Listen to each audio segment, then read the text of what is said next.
Welcome back to Frustrated Wrestling. I am Shithead Dave. And I'm Dr. Nick. I've been on a sabbatical.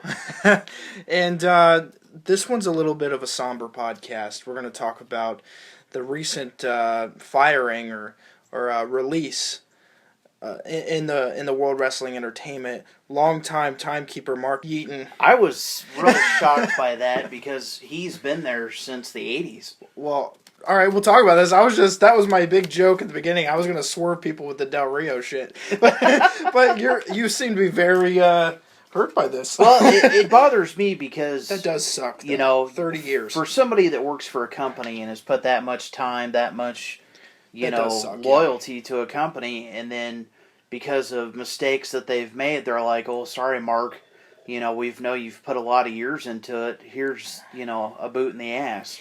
Yeah, but... That's impressive to be a bell keeper for 30 years for WWE. Well, that's a hell of a resume. It's like, so Mark, what was your last job? Ding ding. Yeah, they pretty much. That's all he did.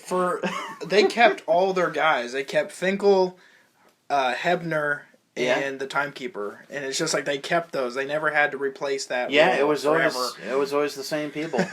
But let's go to Del Rio. Personally, like. Yes, it is shocking that it actually did happen, but you can't tell me that you didn't expect it. I'm glad he's leaving because they haven't done anything with him majorly in about a year and a half. He's 35.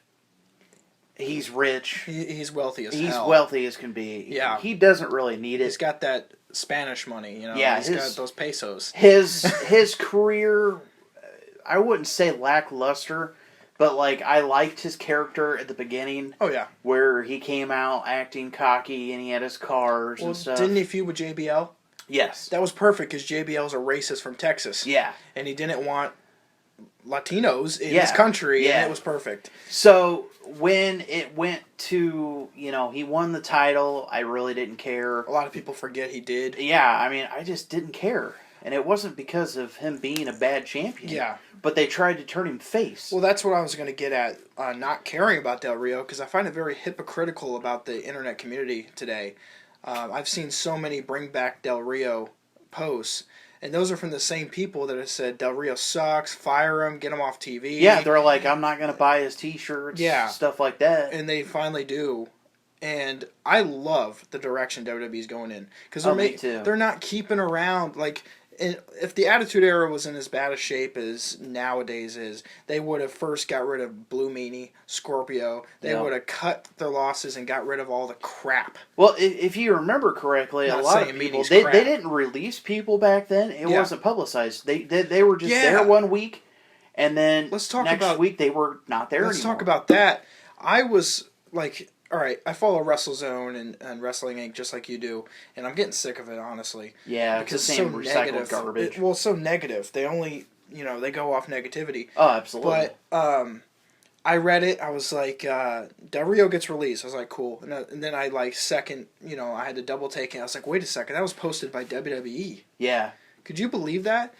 I've never seen that before. Well, WWE announced their release for Del Rio. Well, they also did on the WWE Twitter. Uh-huh. They actually fired back about Del Rio. Somebody had asked, "Well, what's going on?" And, they said it, and they said, "Well, Mr. Del Rio was responsible for his own actions. He did something that was wrong, so he was let go." That's never been done before. No, they've always put it under the rug. They also are starting to fire back at the internet community about the PG era. Yeah. Because Brock Lesnar did a video package for the Lesnar Cena match. Yep. And they said, these comments by Cena or Lesnar aren't very PG. Yeah. I was like, oh my God, and I can't believe they're doing that. It's like, really? Weren't you the same people that... It seems like, and Paul Heyman has basically said this too, we're giving you attitude. Yeah. And that you don't want it. Uh-huh. We're giving you what you want. But when you get it, you can't handle it. Yeah. I guess they're really pushing the, quote, reality era now. Because it's just like they're doing stuff they have never done before. Well, I think they're finally realizing that you can't beat the smart marks. Mm-hmm. You can't beat the people that read the PWI every week. Yeah. they're finally realizing, okay, we got smart enough people to realize what's really going on. Why don't we just give it to them? Yeah. Now, me personally, I could care less about, this person, was seen at the gym and they interviewed them and this person said this. I could give a crap less.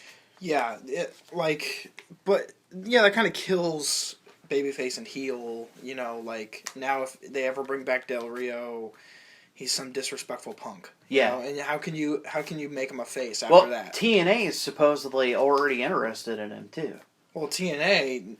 That's basically going down the toilet. We will do another podcast after this. It's called The Rise and Fall of TNA. You can find it on our YouTube page for the FNX listeners. But yeah, we'll talk about TNA because that's an interesting story too. But all these releases, have there been any more?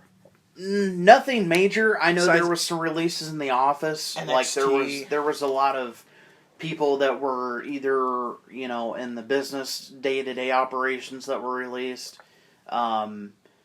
Supposedly they've cut their budget by like $20 million. Smart, but I was listening to JR's podcast on Podcast One, the Ross Report, and he was saying that the WWE Network went from something that was optional to absolutely mandatory now. Yes, WWE. Their future is relying on the network. They drop their pay-per-views. They're going to eventually drop their TV. Eventually, yeah. They said, or Ross was saying that it is absolutely essential that this thing succeeds because they're putting everything on there. Yeah, because it seems like there for a while they were like basically publicizing the WWE app. Now it's for $9.99. Yeah. You could see what happens after Raw. Oh, yeah. You could see what happens before Raw. Yeah. They need those buys because if they're going to put WrestleMania on the network, they need those pay-per-view numbers. Yep. And, man, they are struggling right now. That's their lifeblood. What would be an interesting statistic, and I'm sure they probably do this for their own personal use, every pay-per-view on the network, I wonder if they keep track on the percentage of people that watch each pay-per-view. Yeah. So, for instance, if they would look at, let's say, Unforgiven 2008, and the percentage was during the month of April of this year, the percentage was, on this week's 62.5% people tune in to Unforgiven 2008. And they look at the main events and what was on they the say, shows. okay, what caused people to watch this? And then they look at the least amount. And it was the cat's nip slip. Yeah, yeah. That was Unforgiven 2000, right? I believe so, yeah. The pool match? Yep. And then I find myself looking at a lot of the late 80s, early 90s pay-per-views. And I think what really drew me to a lot of those matches was not only, as a nostalgia, but it's like, okay, these guys that were there at the time, what happened? For instance, what happened with guys that they were having main eventing matches like Val Venus and D'Lo Brown, and, they had guys, they were pushing like Albert, and then they had a solid mid-card, light, heavyweight division. And then they had their top guys. You had your Austin, your Rock, your Triple H. Now it's, okay, the mid-card is not really mid-card anymore. It's more, okay, we're gonna give you the ball, give you a little taste, and see what you can do with it. Yeah. Because some guys... And all respect to guys like Hardcore Holly, because he never really got past mid-card. No. But he didn't. He did a hell of a job being a mid-carder. It seemed like they were destined, their role when they got to the WWE was, all right, you're going to be our mid-card until you retire. Yep. Because, usually it's, you got the top guys and everyone's clawing to be the next guy. It seemed like they already had their top guys. We just need you guys to be the rest of the show. Yeah, we need for you to If there's a good match in the middle of the show, we need for you to get the crowd pumped up. Yeah, and it's like you got your Val Venuses and Godfathers. Well, now we have our. Well, we used to have our Del Rios. Yeah. You have your Riders. You have those guys. Yeah, those you have. Well, you have guys like right now. You have your Jack Swagger. Yeah. You have guys that they're wanting to really push. Cesaro, Ryback. I think what really needs to happen is, and I really, it'll never happen, but I really wish that they would have some type of grasp of, okay, obviously they're not going to give the public 100% what they want. No company ever does that. No.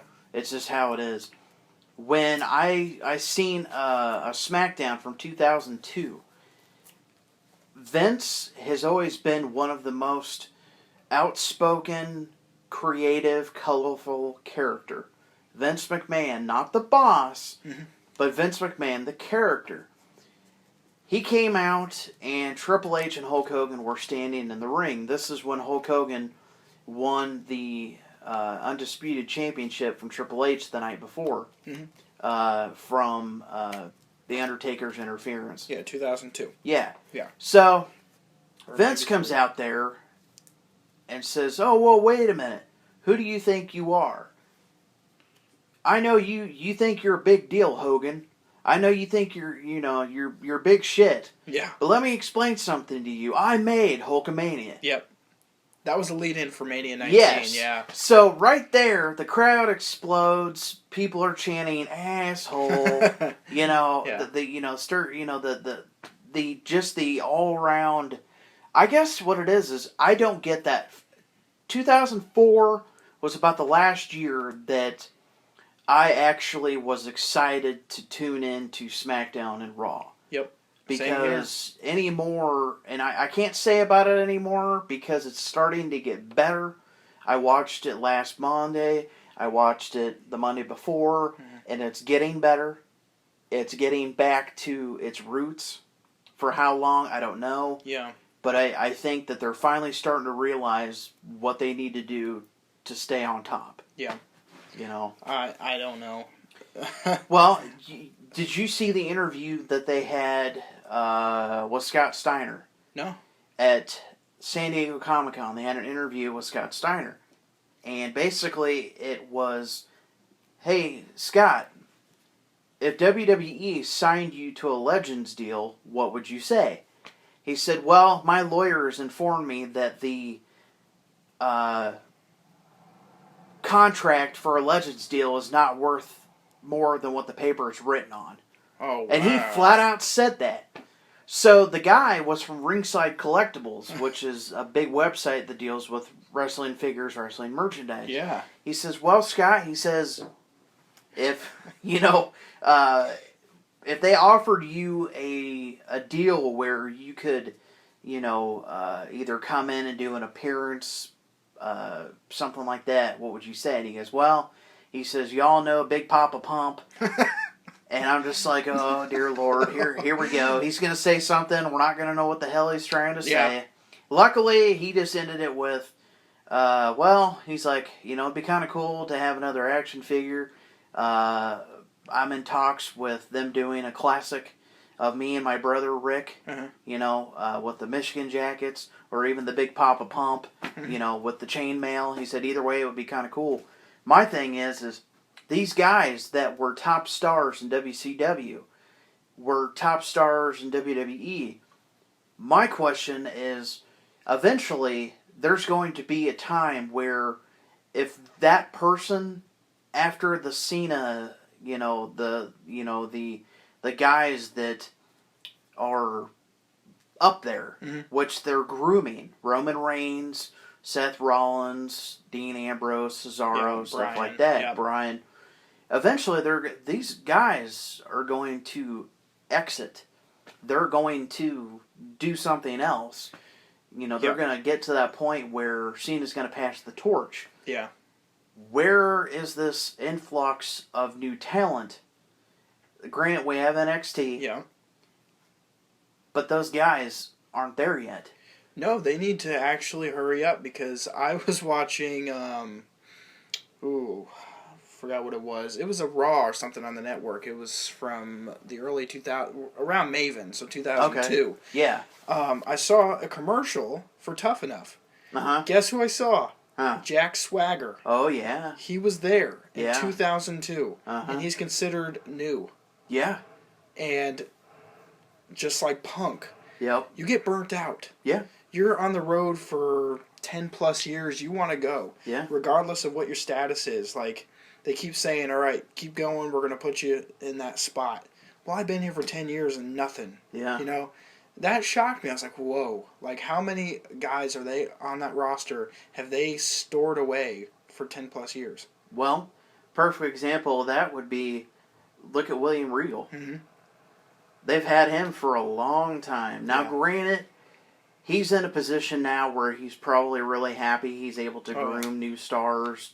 You know, he will have a DVD, I guarantee it, which they've already announced that. I personally would think it would be a really cool idea if they did one of those things where, not necessarily a Tough Enough, because the last Tough Enough, the guy they hired, was gone in 6 months. They ruined Tough Enough by letting it leak that Tough Enough wasn't really a shoot. It was a work show. Yeah. They already had the guys signed. Yep. It was, that's because every one of the guys that lost the contest, they eventually were signed or already signed. Yeah, that one right in the right in the mark. Yeah, right, they hit me right in the mark. Right I was there. like, seriously? Yeah, this guy's been working for you for 6 months. Yeah, that like in that awesome Stone Cold appearance, that was probably all worked. Oh, I'm sure it was. It really hurt knowing that, because I thought we were legitimately seeing people try to work for the company. Oh yeah, trying to get a job and to figure out they already did. Sucked. Yeah, because at that time I was like, man, maybe a single schmo like me could win. Yeah. And then I found out that these guys were not just regular people; they were indie guys. They weren't just some guy that, worked out and thought, oh, I could be a wrestler. Mm-hmm. No, they were already chosen. So, yeah, it kind of ruined it for me, too. Yep. With the company and the condition that it's in, obviously, I'm really excited about this. The announcement that was supposed to be monumentous has basically been nothing but, I guess my analogy would be like a sparkler. The sparklers they held out for Gilbert. I expected this big thing of, Cena versus Lesnar. They're doing this big video package. Mm-hmm. I personally could give a shit less. Because here's why. Cena is going to lose the title, obviously, because they're not going to let him beat Brock. It's not going to happen. No way. It's not going to happen. Yeah. He's already beat Brock once. No, they're going to have Lesnar carry the title for a little while. Mm-hmm. For how long, I don't know. But this isn't going to be a wrestling match. It's going to be just like the match that he had before, of literally them just beating the crap out of each other. We'll see blood. Yeah. And I think that's what they're aiming for. Because believe it or not, guys that are MMA fans will want to tune into this. Yeah. They're going to go, oh, I want to see Brock Lesnar beat up that wrestler guy. Yeah. Yeah, and I think they're gonna put the title on Lesnar for a while. He's going to be a temporary. He's not going to be at every TV taping. Yeah. And then I think, depending on where Reigns is, they're going to make the next big star off Lesnar. Yeah, I could see that. Because whoever can beat Brock Lesnar, the man who beat the streak, the man who dominates, has to be made. After that, you have to be worth it. I mean, granted, Vince has made a lot of unpopular decisions over the years, but you got to remember, he's got it all figured out. Mm-hmm. He knows what he's doing. Oh, he knows what position he's in. Oh yeah, this man has fought the federal government. Yep, he's fought Ted Turner when Ted Turner should have swallowed him whole. Yep. He knows when he's in trouble. Oh yeah. And now he's facing, no more pay-per-view. Yep. He has to get all these people to care about his little Netflix. Yep. I mean, because that's basically what it is. It is. It's a Netflix for wrestling. And honestly, when they came up with the idea for the network, it was supposed to be a television channel. Yeah. I think it's 10 times better now. because if it was a television channel, you would have to DVR whenever they announce this is going to be on at 8 p.m. today. Yep. There's not enough time in a day to show everything you want. No. So now, like on demand Netflix services, that was the best. Awesome. That was the best thing that they could have done. I'm glad they waited. Yeah. I mean, I think now with everything that's going to go on, I think we're going to get a lot of because of guys getting older, guys like for instance they are Elite 30. They're having a Lex Luger action figure of him in the old Star Spangled Banner outfit. That's cool, yeah. They're having LOD. Express. Yeah, they're having LOD. Well, LOD would be cool. Yeah, they're having, which I showed you a picture of, Andre, which actually looks like Andre, and he's bigger. Yeah, he needs to be. Yeah, he's got the old school fro that you could take off. He's got the two outfits. So they're finally realizing that we need to capitalize on people that were watching at that time. Mm-hmm. Because everybody would be like, oh, that's really cool, look at that, it's a Lex Luger. Mm-hmm. I'd love to have that on my shelf. Yeah. Or give it to my son and be like, that guy right there, he was a big deal. I hope they're looking at figures too and finding out that people just want to get the elites. Yeah. Because they're better and they don't, they don't have all the stupid mechanics to it to make them unplayable. Uh-huh. They're articulated. Yeah. I hate, my biggest pet peeve on a figure is when the figure tries to do things I can do. Yeah. Like, I hate, get this figure with twisting action. I can twist it. Yes. I don't need to squeeze its legs and it picks up a TV for me. Yeah, I could do that myself. Yeah. It's called imagination. Yeah, or the ring that, Yeah, the spring ring. Yeah. This could also substitute as your cat's shit box. Brought to you by Mattel. Yeah. Must smell. Yeah, must smell. But, with wrestling, it's always going to be a controversy, and we all know controversy creates cash. Yeah. It's just what it is.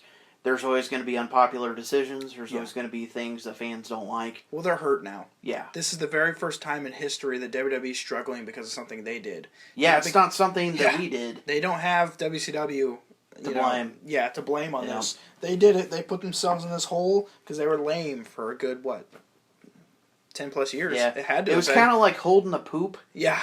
That you're just like, not a bear. I'll go later. And then now they shit their pants. Yeah, it started around 2008, right? Yeah, about that time, yeah. A little under a decade. Yeah. They've just sucked. Yep. They basically, to not be cliche, but they made their bed, now they're lying in it, Yeah. And I think the biggest WWE supporters are now starting to realize it. Oh, yeah. With the network. Well, that's why with everything that happens nowadays, there's eventually, I think they figured out, even Vince had to have seen this coming. They were going to have to face the music. They were going to have to realize, okay, we're going to have to basically clean up a disaster. They were going to have to face Jim Johnston himself. Yep. Face the music. Face the music. But, that's all for us here at the Frustrated with Wrestling. Yep. Be sure to look us up on YouTube on the Broke Ass Podcast Network. And we are also located on FNX Extreme. Yep, the FNX Network. We appreciate everybody commenting on there, too. You guys are very vocal. Yeah, we appreciate that a lot. Super awesome community here. So we will catch you next time. And, check us out on YouTube. We'll have plenty more stuff uploaded. All right, see ya.